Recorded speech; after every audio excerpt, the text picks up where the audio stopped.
ఇలా బాగా నూనెలో వేయించాలండి ఇవి, లేకపోతే సప్పగా ఉంటాయి. మీల్ మేకర్ ముందుగా నీళ్ళలో నానబెట్టి గట్టిగా నీళ్ళు పిండి ఇలా నూనెలో వేయించాలి. ఇలా నూనెలో వేయించితే పచ్చివాసన లేకుండా మనకి తినడానికి ఈజీగా ఉంటుంది. నూనె కొంచెం సరిపోలేదండి, మళ్ళీ నేను కొంచెం నూనె వేస్తున్నాను. ఇవాళ పెద్ద అమావాస్య కదండి, మా పిల్లలు మీల్ మేకర్ కర్రీ చేయమని చెప్పారు. ఇంకా అందరూ హాలిడేసే కాబట్టి ఇంట్లో ఉన్నారు. ఇవాళ మా సారికి మా పిల్లలకి మీల్ మేకర్ కర్రీ అంటే చాలా ఇష్టం, ముఖ్యంగా మా చిన్నవాడికి చాలా ఇష్టం, అందుకనేసి మా పెద్దవాడికి కూడా చాలా ఇష్టం.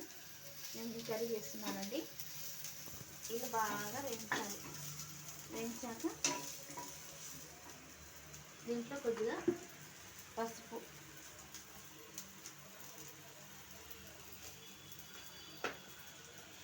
అల్లం వెల్లిగడ్డ పేస్ట్, వెల్లుల్లిపాయ పేస్ట్ అండి. ఇది కూర ఎక్కువ ఉంది కాబట్టి మరి కొంచెం యాడ్ చేసుకోవాలి.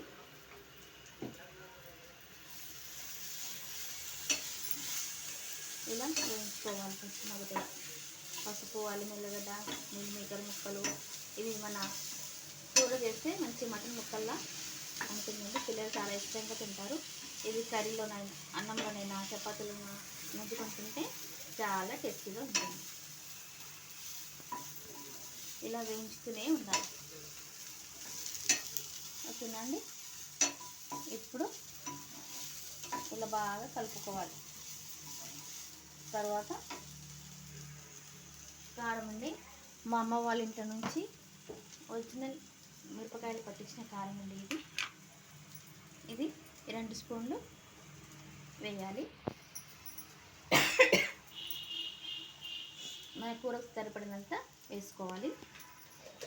ఇలా ఇది కూడా బాగా కలుపుకోవాలి.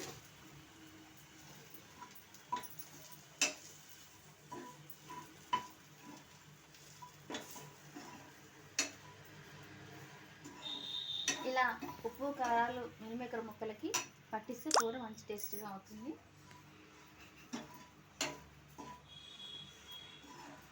తర్వాత ఉప్పు, కూరకు సరిపడినంత ఉప్పు కలుపుకోవాలి. ఉప్పు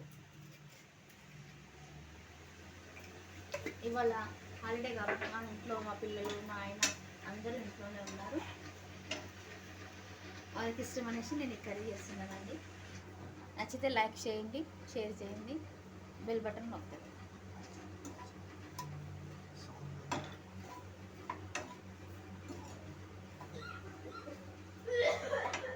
ఈ పేస్ట్ కలుపుకోవాలండి. ఇలా ఇవి నువ్వులు, ధనియాలు, జీలకర్ర, మెంతులు, పల్లీలు, కొబ్బరి, కొత్తిమీర ఇవన్నీ కలిపిన పేస్ట్ అండి. ఈ పేస్ట్ కలపడం వల్ల కూరకి మరింత రుచి పెరుగుతుంది.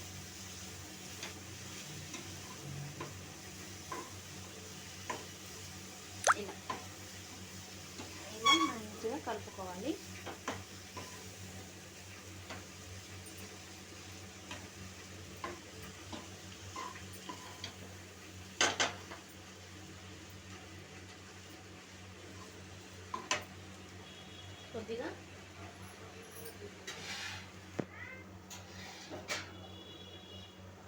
కొద్దిగా ఇలా వాటర్ కలుపుకోవాలండి. మన గ్రేవీకి కన్సిస్టెన్సీ కోసం కొంచెం వాటర్ కలుపుకోవాలి. ఇలా చేయడం వల్ల ఏమవుతుందంటే ముక్కకి ఇది గ్రేవీ చక్కగా పట్టుకుంటుంది.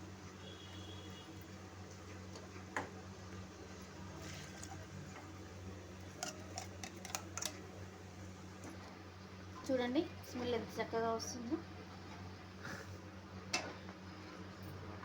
ఓకే, ఇది కొంచెం గట్టిగా అయిందండి, మరి కొంచెం వాటర్ కలుపుకోవాలి.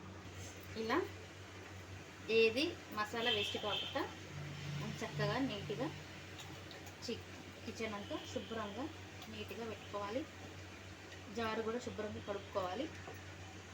ఇలా గ్రేవీ కన్సిస్టెన్సీ కోసం కొంచెం ఇంట్లో వాటర్ యాడ్ చేయాలి.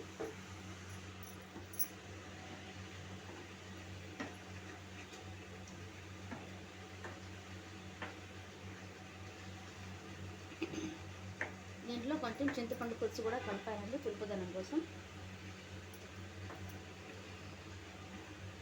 ఇలా ఇలా కలుపుకుంటే మనకి మంచి గ్రేవీ తయారవుతుందండి.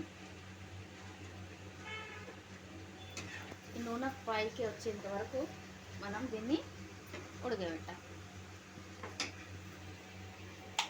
పిల్లలు పెద్దలు చాలా ఈ కర్రీని ఇష్టంగా తింటారు.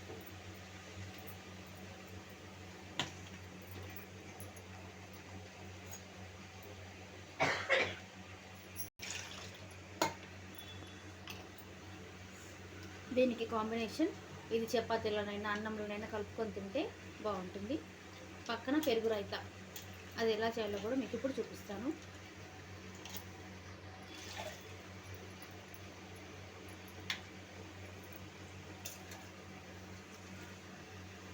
ఇలా గ్రేవీ కోసం మంచిగా నీట్గా కలుపుకోవాలి.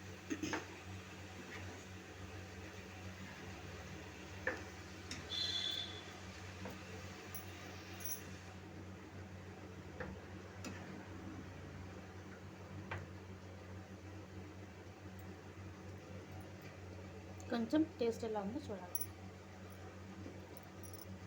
చాలా బాగుందండి.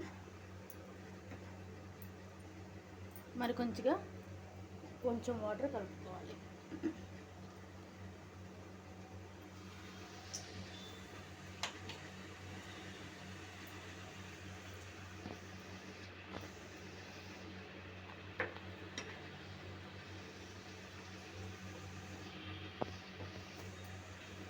ఇలా కలుపుకోవాలి. ఇది కొంచెం 10 నిమిషాల సేపు బాగా కలియబెట్టాలి. కొంచెం కారం తక్కువ అనిపిస్తుందండి, కొంచెం ఇలా జల్లుకోవాలి. రుచికి సరిపడేంత కారం వేసుకోవాలండి. మా ఇంట్లో కారం కొంచెం ఎక్కువగానే తింటారు, నేను కొంచెం ఎక్కువ వేసుకుంటున్నాను. మీ ఇంట్లో తక్కువగా తింటే తక్కువ వేసుకోండి. పిల్లలకు నచ్చే విధంగా మీరు రెసిపీని తయారు చేయండి. పిల్లలు మంచి ఆస్వాదిస్తూ రొట్టెలు వేసుకుంటూ తింటారు. ఈ స్టవ్ మీద ఇక్కడ ఇది అవుతుందండి. మనం పెరుగు రైతా తయారు చేసుకుందాం. పైన కొంచెం నూనె వేసానండి.